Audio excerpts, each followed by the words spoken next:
और आपके व्यूवर्स को मेरी तरफ से नए साल की बहुत बहुत मुबारक। और आपका बहुत शुक्रिया दैट आपने ये कहा कि हमने लिस्ट जो है वो अकाउंट्स असिस्टेंट पंचायत की जो लिस्ट निकाली वो बड़ी फेयर लिस्ट निकली है और उस पर कोई सवालात खड़े नहीं हुए हैं। तो मैं ये कहूँगा कि ये तो हमारी ज़िम्मेदारी है एसएसबी की और मेरी टीम की कि हमको जो भी एग्ज़ाम कराने हैं उनको फेयर तरीके से कराएं और जो बच्चे उसमें पार्टिसिपेट करें वो एक लेवल प्लेइंग फील्ड के साथ उसमें पार्टिसिपेट करें, फ्री और फेयर कंपटीशन में पार्टिसिपेट करें ताकि जिसका जो हक बनता है वो उसको मिले। तो हमारी कोशिश ये है, एसएसबी की ये कोशिश है कि हम इस ज़िम्मेदारी को जो है वो निभाएं। उसी सिलसिले की एक कड़ी जो थी वो पंचायत अकाउंट्स असिस्टेंट की जो लिस्ट हमने निकाली। अब आज तो हमने उसका प्रोविजनल शॉर्टलिस्ट भी निकाल दिया है, तो जल्दी ही हम जो डॉक्यूमेंट वेरिफिकेशन का प्रोसेस है उसको भी शुरू करने जा रहे हैं। तो मुझे यकीन है कि इस प्रोसेस को सिलेक्शन लिस्ट को फाइनल करके उसको रिकमेंड कर देना गवर्नमेंट को, हमारी कोशिश ये है कि जनवरी के महीने में उसको भेज दें। आपने क्योंकि डॉक्यूमेंट वेरिफिकेशन की बात की, बहुत सारे ऐसे एस्पिरेंट्स हैं मैसेज कर रहे हैं, कॉल कर रहे हैं और ये कहने की कोशिश कर रहे हैं कि बोनाफाइड सर्टिफिकेट जो जेकेएसएसबी मांग रहा है उसको लेकर प्रॉब्लम्स आ रही हैं। प्रॉब्लम ये आ रही है कि यूनिवर्सिटी कहती है हमारा अपना एक फॉर्मेट है, अगर हमें जेकेएसएसबी के फॉर्मेट पर बोनाफाइड सर्टिफिकेट देना है आप पहले जेकेएसएसबी से कोई कवरिंग लेटर लाएँ, कोई डॉक्यूमेंट लाएँ, उसके बाद हम जाकर आपको बोनाफाइड सर्टिफिकेट देंगे। तो इस सिचुएशन में जो एस्पिरेंट्स हैं उन्हें अभी क्या करना चाहिए? देखिए, बोनाफाइड सर्टिफिकेट जो है ये उन्हीं बच्चों को हम मांगते हैं जो बाहर से पढ़ के आते हैं और जो हमारी यहाँ लोकल यूनिवर्सिटीज़ से पढ़ते हैं जम्मू कश्मीर के अंदर जिनकी जुरिस्डिक्शन है उनको तो मांगा नहीं जाता है। तो अगर देखा जाए तो ये बोनाफाइड सर्टिफिकेट हम जिनसे मांगेंगे उनकी तादाद जो है उनका नंबर बहुत ही कम होगा, बहुत ही लिमिटेड होगा, क्योंकि ज़्यादातर बच्चे तो अपने जे.एंड.के की यूनिवर्सिटी से ही पढ़ते हैं। लेकिन फिर भी जिन बच्चों को लेना है हम मतलब ये सर्टिफिकेट देना है तो ऐसा है कि चूँकि बाहर से जो पढ़ के लोग आते हैं कई लोग उसमें डिस्टेंस मोड से भी करते हैं और डिस्टेंस मोड से जो एजुकेशन हासिल करते हैं बच्चे अदर देन दोज यूनिवर्सिटीज़ जिनका के पता है कि वो डिस्टेंस लर्निंग कराते हैं, लाइक इग्नो है या मौलाना आज़ाद यूनिवर्सिटी है, बाकी बहुत सी यूनिवर्सिटीज़ भी जो है वो डिस्टेंस मोड के थ्रू अपनी डिग्रीज़ देती हैं।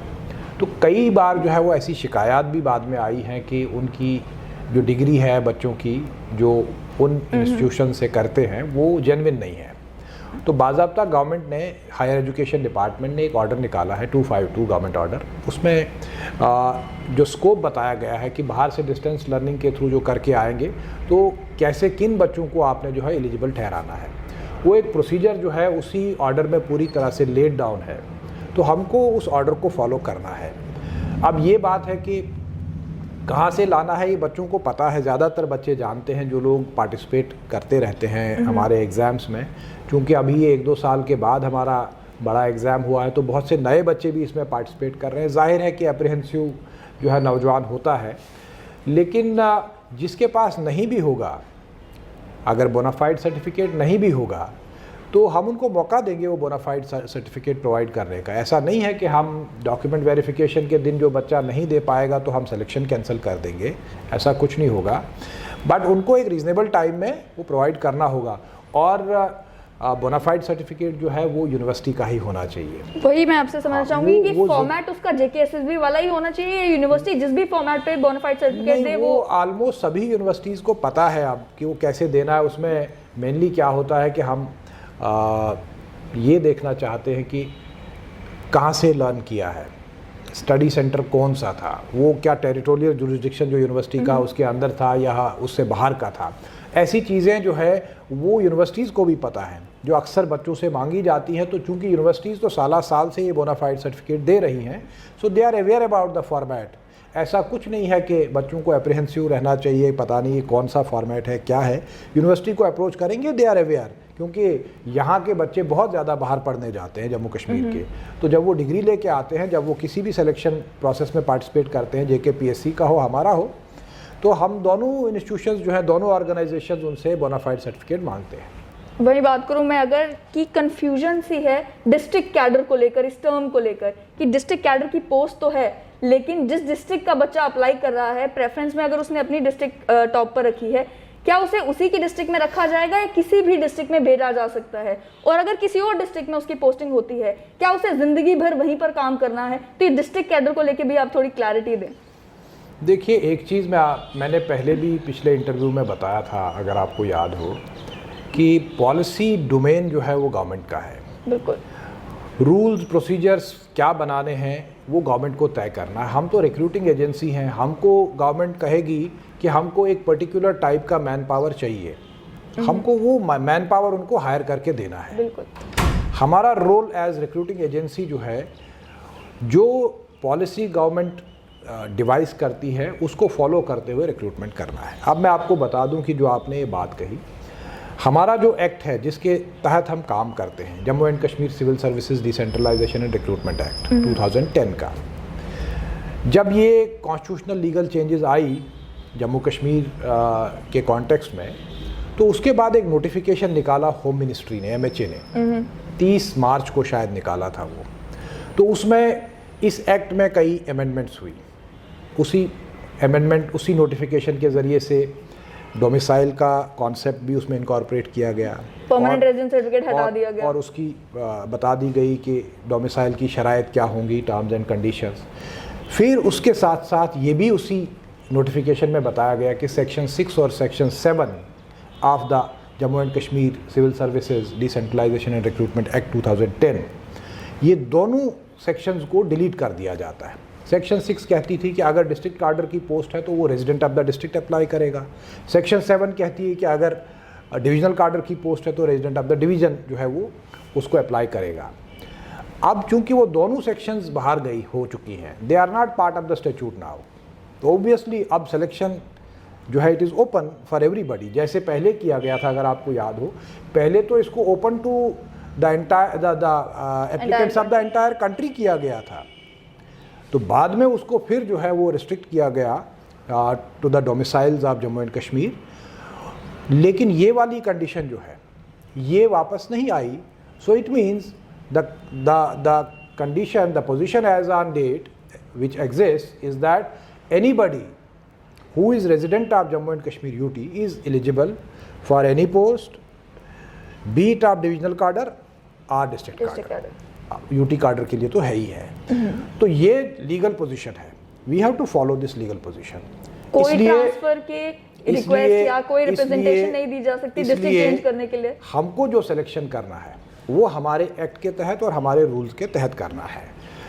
अब हमने चूंकि सिंगल एग्ज़ाम किया है और कार्डर्स ऑब्वियसली एलोकेट करने हैं, तो हमने पहले ही बताया था कि हम मेरिट कम प्रेफरेंस, उसका रीज़न ये है क्योंकि अगर हम डिस्ट्रिक्ट वाइज एग्ज़ाम कराते, डिस्ट्रिक्ट वाइज उनका सिलेक्शन बनाते, बहुत से लोग, क्योंकि एलिजिबल हर कोई है अब किसी डिस्ट्रिक्ट में भी जॉब लेने के लिए, बहुत से लोग रिपीट लिस्टों में आ जाते। उससे क्या होता कि बहुत सी पोस्टें खाली रह जाती और जो मकसद है इस रिक्रूटमेंट का कि हम पोस्टें फिल करें, वो फिर डिफीट हो जाता है। सो इसलिए कहा गया कि मेरिट कम प्रेफरेंस, ताकि जब आप प्रेफरेंस दे देंगे उसके बाद आपको एक ज़िला एलोकेट हो जाएगा, उसके बाद बाकी जगह अगर आप कहीं एग्जिस्ट हो सकते थे या फिगर हो सकते थे, वहाँ दूसरा बच्चा आ जाएगा, so that all the vacancies are filled, कोई वैकेंसी खाली ना रहे, ज़्यादा से ज़्यादा बच्चों को जॉब मिले। So this is the spirit behind this exercise. तो इसमें कोई ट्रांसफ़र की पॉसिबिलिटी नहीं है, जिस डिस्ट्रिक्ट को जो डिस्ट्रिक्ट आपको अलॉट कर दी गई, आपको फिर पूरी उम्र वहीं पर काम करना है। देखिए, अगेन ये गवर्नमेंट की पॉलिसी का डोमेन है। पॉलिसी फ्रेम करना, फॉर्मुलेट करना गवर्नमेंट का अपना प्रेरोगेटिव है। अभी एज ऑन डेट मेरा काम है रिक्रूटमेंट करके गवर्नमेंट को रिकमेंड कर देना, सिलेक्शन करके। उसके बाद गवर्नमेंट को इन इट्स ओन विजडम अगर कभी ये लगेगा कि हमको इसको ट्रांसफरेबल करना है या नहीं करना है, कितनी देर के बाद करना है या करना चाहिए नहीं करना चाहिए, this is a subject matter which has to be decided by the government at the appropriate level. तो उस पर मेरा जो है वो कोई रोल बनता नहीं है। ऑलराइट, रिजर्व कैटेगरीज की अब अगर बात करें, अगर एक एस्पिरेंट ने रिजर्व कैटेगरी में अप्लाई किया है उसका मेरिट किसी और डिस्ट्रिक्ट में जो है ऊपर है, ओपन मेरिट में ऊपर है, लेकिन जो रिजर्व कैटेगरी में क्योंकि उसने अप्लाई किया है, जो उसकी प्रेफर्ड डिस्ट्रिक्ट है उसमें अगर उसका मेरिट नीचे है तो क्या उसे ओपन मेरिट में जहां पर वो ऊपर है वहां पर सिलेक्ट किया जाएगा? ये सवाल हमारे पास भी आया है, हम इसको एग्जामिन कर रहे हैं कि क्या प्रेफरेंस जो है वो प्राइम रहेगी, उसको प्राइमेसी मिलेगी, प्रेफरेंस मिलेगी, उसको हमको क्या सर्वप्रिय रखना है या मेरिट को रखना है। ये सवाल हमारे सामने, वी आर एग्जामिनिंग इट, और इसको कंसल्टेशन करके लॉ डिपार्टमेंट से भी we will get the advice, और उसके बाद क्या फ़ैसला करना होगा, जो भी अप्रोप्रिएट फ़ैसला होगा वो हम कर लेंगे। Along the line of control और इंटरनेशनल बॉर्डर की अगर मैं बात करूँ, उन कैटेगरीज में जिन बच्चों ने अप्लाई किया है, क्या जिस बच्चे ने इंटरनेशनल बॉर्डर की कैटेगरी में अप्लाई किया है उसे पूरे जम्मू कश्मीर में जहां पर भी इंटरनेशनल बॉर्डर है उस किसी भी एरिया में भेजा जा सकता है? देखिए, जब डिस्ट्रिक्ट अलॉट हो जाएगा किसी कैंडिडेट को on the basis of his और हर मेरिट, तो उसके बाद तो उस ज़िले में कहाँ पे उसको तैनात किया जाएगा विद इन द डिस्ट्रिक्ट, वो अथॉरिटीज़ का काम है, उसमें हमारा तो ज़रूरी नहीं है कि इंटरनेशनल बॉर्डर पे ही किया जाए। आई डोंट थिंक ऐसा हो सकता। अभी तक मेरी नोटिस में कोई इस तरह का कोई ऑर्डर या कोई इंस्ट्रक्शन गवर्नमेंट की तरफ से दिखी नहीं।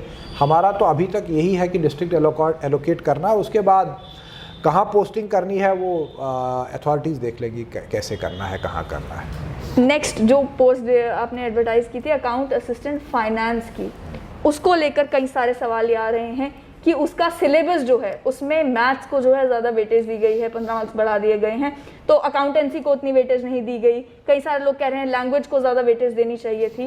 ये जो सिलेबस बनाया गया है इसके बारे में आपसे जानना चाहूँगी कि पंचायत अकाउंट असिस्टेंट और अकाउंट असिस्टेंट फाइनेंस में क्या डिफरेंसेस है जिसके चलते ये सिलेबस चेंज हुआ है, और क्या इस टाइम पर कोई भी पॉसिबिलिटी है कि सिलेबस चेंज हो सके? ये देखिए, मैं आपको एक चीज़ बताऊं, वी आर सिलेक्शन प्रोसेस जो हमारा है उसकी ट्रांसपेरेंसी और फेयरनेस को छोड़ के जितने भी एस्पायरेंट्स कैंडिडेट्स हैं, जो भी उनके जेन्युइन कंसर्न्स होंगे, हमारी कोशिश होगी, एसएसबी और मेरी टीम जितनी भी है, we are always keen and committed to be sensitive towards the problems of the candidates aspirants. हम कोशिश करेंगे जितना हमारे इख्तियार में होगा उनके कंसर्न्स, उनकी सजेशंस, उनके एप्रीहेंशंस को एले करने का वो हम करेंगे। और ये सिलेबस के बारे में जो है वो हमारे पास भी कुछ रिप्रेजेंटेशंस आई हैं। कुछ बच्चे तो ज़्यादा ही हाइपर भी हो जाते हैं, वो तो मैसेजेस पे messages, and you no minute by minute message का जवाब देना मोबाइल पे, that again you know is not possible for you know somebody who is working under such tremendous pressure के हमको रिक्रूटमेंट को फास्ट ट्रैक करना है। तो वो मिनट बाय मिनट कुछ लोग हमसे एक्सपेक्ट करते हैं या मेरी ऑर्गेनाइजेशन से, हालांकि हमारी हेल्पलाइन चल रही है। That is you know this was besides the point. लेकिन जो सिलेबस को अगर रिव्यू करने की ज़रूरत होगी तो वो हम करेंगे, ऐसा कुछ नहीं है कि it is something cast in iron. तो उसको रिव्यू किया जा रहा है। मुझे लगता है कि हल्की सी मॉडिफिकेशन उसमें, जो ये मैथ का बताया जा रहा है कि it is more incline tilted towards mathematics, उसको थोड़ा सा हम रिड्यूस करके तो कुछ और सेक्शंस उसमें जो है वो ऐड की जा रही है। बाकी बाय एंड लार्ज अगर देखा जाए उसमें it was a balance syllabus, except कि मैथ का थोड़ा सा पोर्शन जो है वो ज़्यादा आ गया है। और उसको आज हमने जो है वो बैठ के सब लोगों ने, सारी टीम बैठी थी, वी वर रिव्यूइंग दैट। सुबह फर्स्ट हाफ में हमने वही रखा था, हमारा आज जो शेड्यूल था। तो हमने देखा कि कुछ चीज़ों को, मैथ्स को जो है वो हम डिलीट कर सकते हैं और कुछ और चीज़ें उसमें ऐड कर सकते हैं। So we will make it more balanced. It should not be seen that it is favouring to a particular stream of education. यहाँ पे खालिद साहब, आपको नहीं लगता कि आपको ट्विटर पर ज़्यादा एक्टिव होना चाहिए ताकि आपको इतने मैसेजेस ना आए? एक ही बार आप मैसेज करके सबको बता दें कि भाई दिस इज हैपनिंग। मैं आपको एक चीज़ बताऊं, जितना ज़रूरी है हमको पब्लिक डोमेन में इंफॉर्मेशन लाने का, हम उतना लाते हैं। और एसएसबी ने एक ट्विटर हैंडल भी बना लिया है। लेकिन मैं एक कंजर्वेटिव स्कूल ऑफ थॉट का जो हूँ, मतलब एक बिलोंग करने वाला ऑफिसर हूँ। मुझे लगता है कि सीरियस काम के लिए अगर आपको सीरियस काम करना है तो मेरा ये मानना है कि फिर आपको थोड़ा सोशल मीडिया से दूर भी रहना पड़ता है, क्योंकि बहुत टाइम जाता है इसमें। And you know it actually draws you in. जितना आप इस पर ज़्यादा रहेंगे उतना और ज़्यादा रहना पड़ेगा, तो इसमें छुट्टी नहीं मिलेगी फिर। So I am very very focused on my primary object कि जो रिक्रूटमेंट्स करनी है या बच्चों को यहाँ पे डिलीवर करके देना है, उनके छोटे छोटे इश्यूज़ को रिजॉल्व करना है। मैं आपको बता दूं कि यू विल बी सरप्राइज्ड, ये 2 महीने ही तो हुए जब से हमारे पास इंडेंट्स आए हैं, या उससे पहले काम वर्किंग जो है वो थोड़ी मतलब नॉर्मलाइज हुई है, 2 से 3 महीने हुए। उससे पहले तो खौफ और दहशत था। यू मस्ट बी अवेयर, जब मई जून के महीने में कोई तो बाहर भी नहीं, सन्नाटा होता था, हमने तब भी काम किया है। तो 15,500 एडवर्टीजमेंट्स निकाली है। ये बोर्ड जो है, बोर्ड का पिछला अगर आप देखेंगे ना एनुअल रिकॉर्ड, हमने तो 15,000 रिक्रूटमेंट जो है मुझे लगता है कि 3-3, 4-4 साल में किया है। तो हमने पिछले 2 महीनों में कितनी एडवर्टीजमेंट्स ही निकाली हैं। It's a very delicate work. एक एक लफ्ज़ को पढ़ना पड़ता है, एक एक वर्ड को देखना पड़ता है, छोटी छोटी गलतियां हैं। बिकॉज रिक्रूटमेंट में जो एक बार आपने एडवर्टीजमेंट में लिखा है वो बड़ा इंपॉर्टेंट होता है। वो एक टर्म्स एंड कंडीशंस आप पहले ही ले डाउन करते हैं। So here we don't have any scope of casual approach. इसलिए मुझे लगता है कि सोशल मीडिया भी ठीक है, लेकिन उसके साथ साथ जो है सीरियस वर्क पे ज़्यादा ध्यान देना ज़रूरी है। और उस मसले में आई एम वेरी कंजर्वेटिव। मैं हमेशा जहाँ भी रहा हूँ, I believe in real work which exist on the ground. तो साथ में इन्फॉर्म करने के लिए सोशल मीडिया का यूज़ भी करना चाहिए। इन्फॉर्मेशन की आपने बात की, अभी रिसेंटली एक चीज़ देखने को मिली कि एग्रीकल्चर डिपार्टमेंट की जो पोस्ट एडवर्टाइज की गई थी उन्हें विड्रॉ किया गया। आपसे समझना चाहूँगी कि क्या कारण रहे उन्हें विड्रॉ करने के, और कब तक चांसेस हैं कि उन्हें दोबारा से री एडवर्टाइज किया जाएगा? ये पोस्ट रेफ़र करना या विड्रॉ करना, ये डिपार्टमेंट का डोमेन है, उनका जुरिस्डिक्शन है। और हमारे पास जब रेफरेंस आया, रिक्वेजिशन आया, हमने एडवर्टीज़ किया, और डिपार्टमेंट जो है वो अथॉरिटी रखता है, वो कभी भी जो है पोस्ट विड्रॉ कर सकता है before the selection process is finalised. तो एक्चुअली हमें जो कम्युनिकेशन आया है उसमें ये बताया गया है कि डिपार्टमेंट का रीऑर्गेनाइजेशन का प्रपोजल जो है अंडर कंसिडरेशन है, और इस पोस्ट को एबॉलिश किया जा रहा है। और जाहिर है कि अगर कोई पोस्ट एबॉलिश हो रही है, आज हम उसको एडवर्टीज़ करके कल रिक्रूटमेंट कर देते, तो बाद में उनके सैलरी, सीनियरिटी और बाकी इश्यूज जो है वो क्रॉप अप हो जाते, तो वो डिपार्टमेंट को एड्रेस करना मुश्किल हो जाता। सो आई थिंक जो डिपार्टमेंट ने लिखा है वो बड़ा जेन्युइन लिखा है कि हमको पोस्ट को जो है वो इसको रिडेजिग्नेट करना है और जो है वो विड्रॉ करने की ज़रूरत है। तो हमें उनकी तरफ से कम्युनिकेशन आया, वी वांट टू विड्रॉ। हमारा काम ये नहीं है कि we will ask them what are the reasons. उन्होंने रेफ़र जब करते हैं तब भी हम नहीं पूछते हैं why are you referring the vacancies for recruitment, तो ना ही हम बाद में पूछेंगे। So they have withdrawn and we are issuing a notification. I think notification अब तक इशू हो चुका होगा towards the withdrawal of those vacancies. वो 136 और 20 156 वैकेंसीज़ का। इंजीनियरिंग की अगर मैं बात करूँ तो इंजीनियरिंग की भी पोस्ट जो एस्पिरेंट्स है, उन्होंने कहा कि काफ़ी सालों के बाद ये नई पोस्ट जो है वो एडवर्टाइज़ की गई हैं। आपसे जानना चाहूँगी, और क्या इलेक्ट्रिकल इंजीनियरिंग या जो कंप्यूटर इंजीनियर्स है, क्या उनकी भी कोई पोस्ट इन द पाइपलाइन है? डिपार्टमेंट से आपकी कोई बातचीत हो रही है जिसमें आपको मालूम हो कि और कितनी पोस्ट आने के चांसेस हैं? देखिए, हमारे पास 31 दिसंबर तक जितनी भी वैकेंसीज रेफ़र हुई थी हमने सब एडवर्टीज़ कर दी। उसका रीज़न था क्योंकि सरकार में calendar year is very important as far as recruitment is concern. अगले साल में जब हम एडवर्टीज़मेंट निकालेंगे, आई मीन जो अब 2021 में, उसमें एज लिमिट जो है वो बदल जाएगी, क्योंकि सरकार में कहा गया है कि 21 से 40 साल, 21 से 42 साल, 43 साल। तो बहुत से लोग ओवरेज हो जाते, जो अगर हम 31 दिसंबर से पहले एडवर्टीज़ नहीं करते, तो हमने सिर्फ ये माइंड में रखा कि कोई एक सिंगल कैंडिडेट भी डिप्राइव ना हो अपॉर्चुनिटी से, that he or she can participate in the recruitment process. तो हमने कहा कि हम सारी जितनी भी हमारे पास रिक्वेजिशंस आई हैं जो सही थी, जिसमें कोई डिफेक्ट नहीं था, डेफिशिएंसी नहीं थी, हमने सब एडवर्टीज़ कर दी बिफोर 31 ऑफ दिसंबर। इसलिए आपने देखा होगा कि 31 दिसंबर को भी हमने एक लास्ट ट्रांचे ऑफ रिक्रूटमेंट जो है वो निकाला 3-4 बजे के करीब। वो इसलिए कि ओवरेज होने वाले बच्चे जो है उनको भी मौका मिले।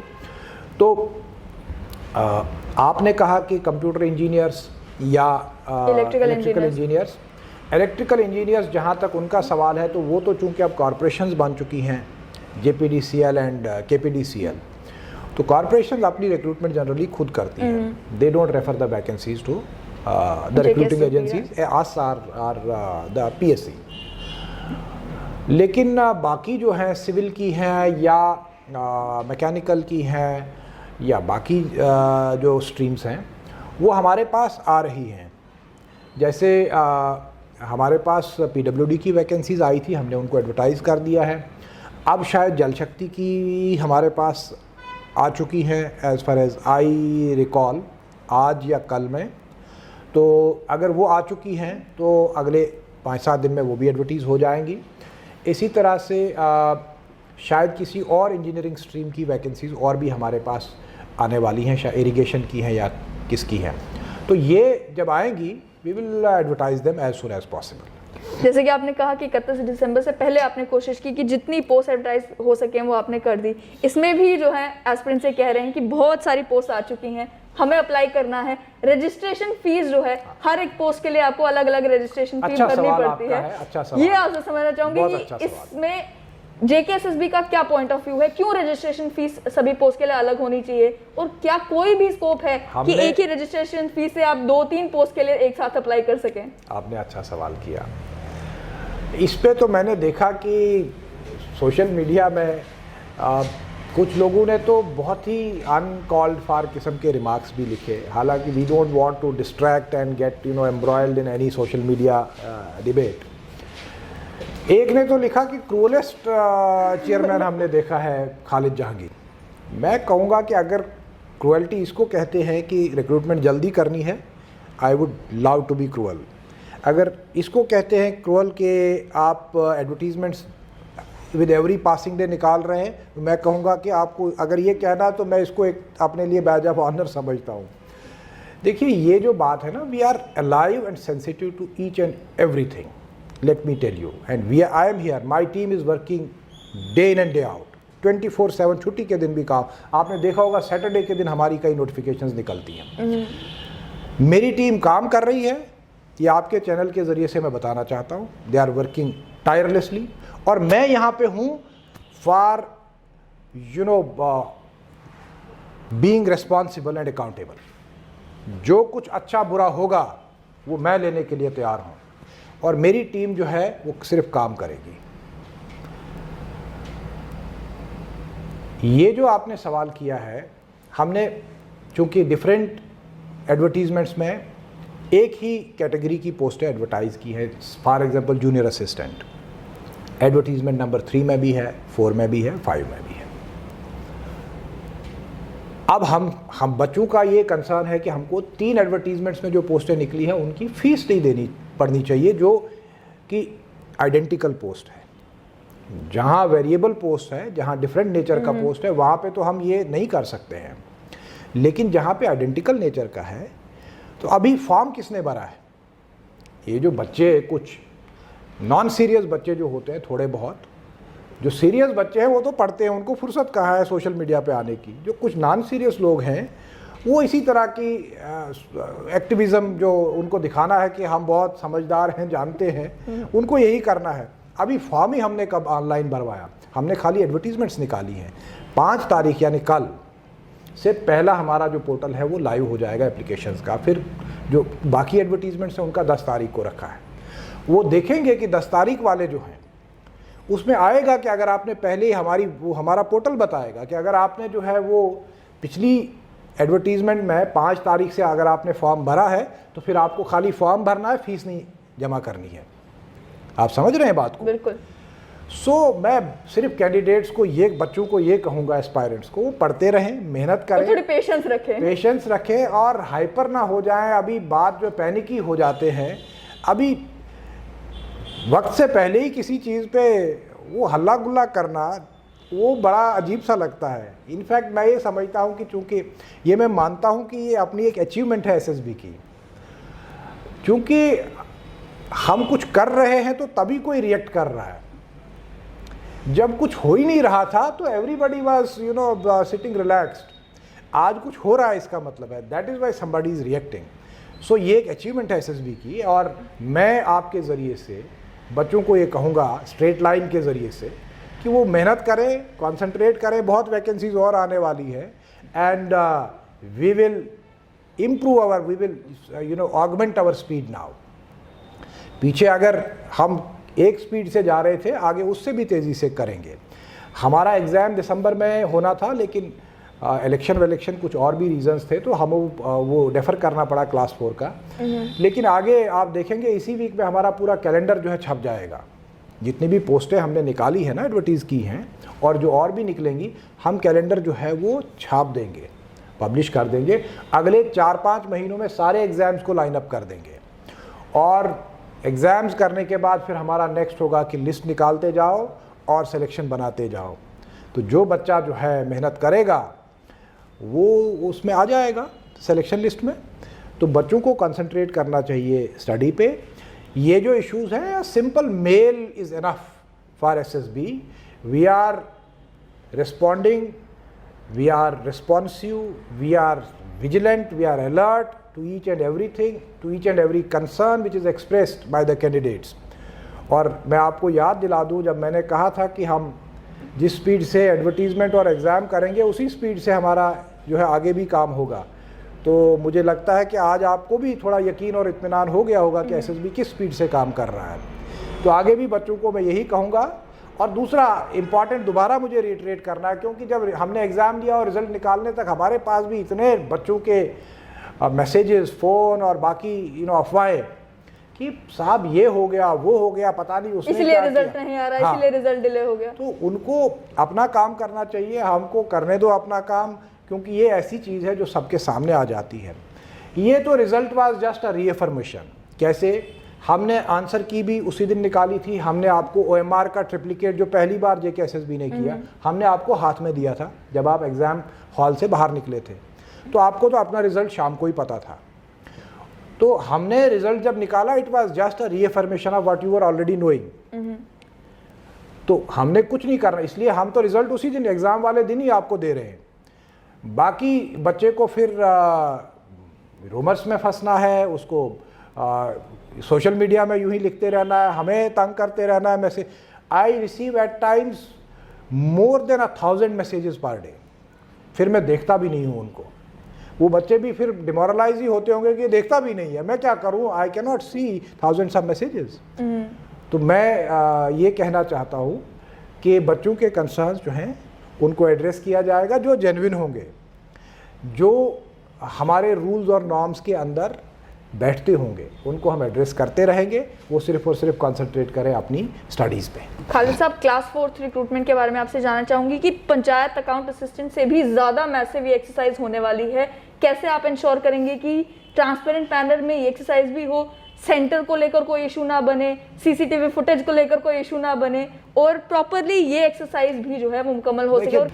Obviously it's a bigger exercise. इसमें 4 लाख प्लस बच्चे हैं। लेकिन मैं दोबारा से आपके ज़रिए से, स्ट्रेट लाइन के ज़रिए से कैंडिडेट्स जो हैं, एस्पायरेंट्स जो हैं, उनको यकीन दिलाऊंगा कि हमारे सारे एग्ज़ाम्स फेयर होंगे और क्लास 4 का भी फेयर होगा। वो तैयारी करें।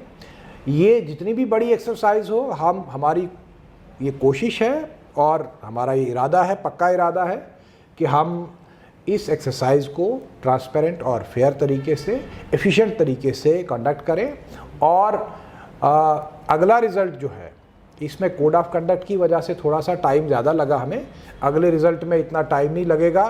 तो बच्चे जो है वो पहले ही सुन के रखें कि रिज़ल्ट तो हम उसी दिन दे देंगे, लेकिन उसकी रीअफर्मेशन हम 10-15 दिन के अंदर ही कर देंगे। बहुत बहुत शुक्रिया। ये थे मेरे साथ Jammu Kashmir service selection board के चेयरमैन मिस्टर खालिद जहांगीर। आपने साफ तौर पर सुन लिया कि सभी को प्रिपरेशन में लग जाना चाहिए, क्योंकि एक के बाद एक एग्ज़ाम्स कंडक्ट होने वाले हैं। और आप सभी लोग जब भी कांटेक्ट करने की कोशिश करें, एक ईमेल डाल दें। JKSSB इस समय विजिलेंट है, जो भी आपकी प्रॉब्लम्स हैं उनके रिड्रेसल के लिए। है।